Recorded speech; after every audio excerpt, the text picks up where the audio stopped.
Hey everyone, what's up? I'm Josh, and today we're talking about how to escape the pressure of being original and how to fall in love with your art. Again, so when I'm playing a tabletop RPG, which right now it's a bi weekly Sunday morning game of Pathfinder, I'm not worried about making the right move. I'm just having fun, exploring possibilities, and seeing where that story takes me, much to my GM's dismay, as I cast Fireball a lot.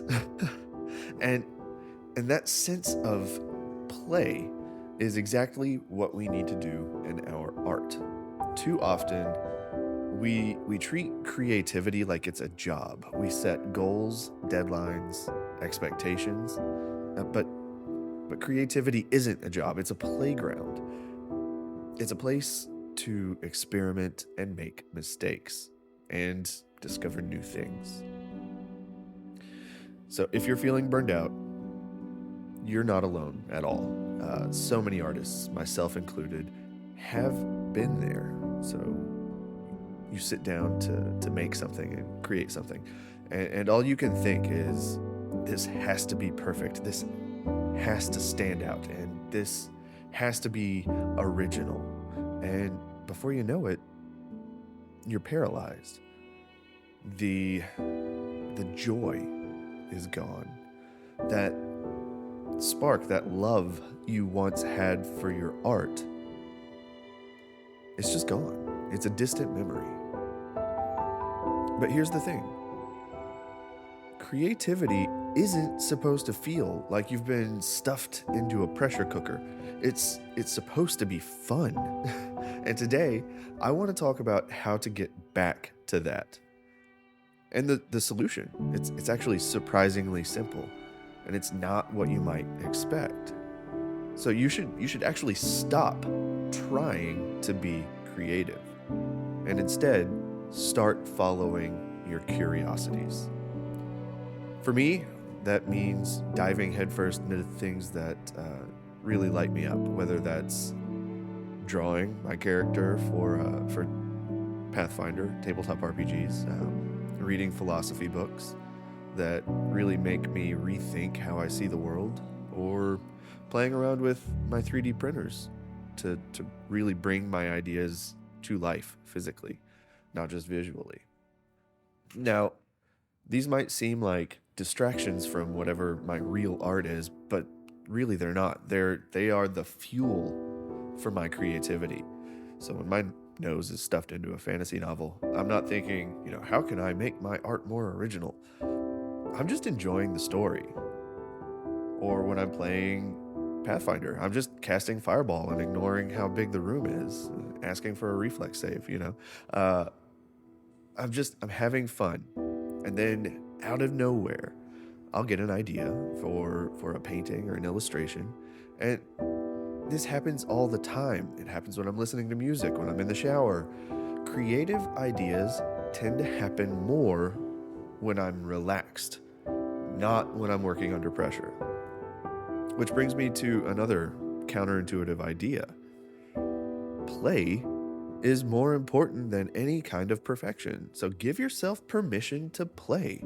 Try a new medium, paint a mini just for fun, sketch a character design without worrying about whether it's good enough. When you take the pressure off of yourself, you'll be amazed at what you can actually create. So find a way to have fun, and the creativity will find you. Now, this next topic, it's a little uncomfortable, but we need to talk about stealing. Not plagiarism, but ethical stealing. Take Brandon Sanderson. He's one of my favorite authors. If you've read his Stormlight Archive series, you'll notice his magic system is very similar to the materia system in Final Fantasy VII. Now, was Sanderson a fan of the game? Probably. Did he steal the idea? Also, probably. And you know what? It works. It works. I love his work more because of that little theft. So I stole it too. My art is filled with glowing crystals and stones and runes and orbs and magical artifacts because I'm a thief and I'm fine with that. So the same should go for you and your art. You don't have to reinvent the wheel, you just have to put your own spin on it. So instead of stressing about what original looks like, ask yourself, what do I love and what fascinates me? Because when you lean into those things, your art will naturally become unique because you're a unique person. So, how do you actually follow your curiosities and have fun? So here are 4 practical tips. So number 1, immerse yourself in your curiosities. I mean, completely immerse yourself. Surround yourself with images, objects, and ideas that fascinate you, and look at them and appreciate them constantly. I also wrote a very long list of things in art or visually that I love. And if I'm ever feeling burned out, I'll look at that list and draw something that I know I'm excited about. So, number 2, combine unrelated ideas. This is one of those creativity hacks, but if you approach it from the lens of things that you're already curious about, it makes it a lot more fun. So, mix tabletop RPGs with fantasy illustrations or tattoos, or mix 3D printing with philosophy. Look at that likes list that I mentioned in point number 1 and combine a couple of things from there. Number 3, ask what if questions. So, what if dragons were real? What if magic crystals powered your character's abilities? What if you used teeth as currency? Uh, but see where these what if questions take you and have fun with it. And number 4, this is the big one. Dedicate between 15 to 30 minutes a day to creating without judgment, to playing with your ideas, to following your curiosities and seeing where they take you. Now, I recommend keeping a pocket sketchbook to make this super easy. That makes it really easy to just be creative anywhere you go. That's it. Those are the 4 practical tips. Because at the end of the day, creativity actually isn't about being original. It's about being curious with the things that fascinate you. It's about exploring and seeing where those fascinations and curiosities can take you. So here's your challenge.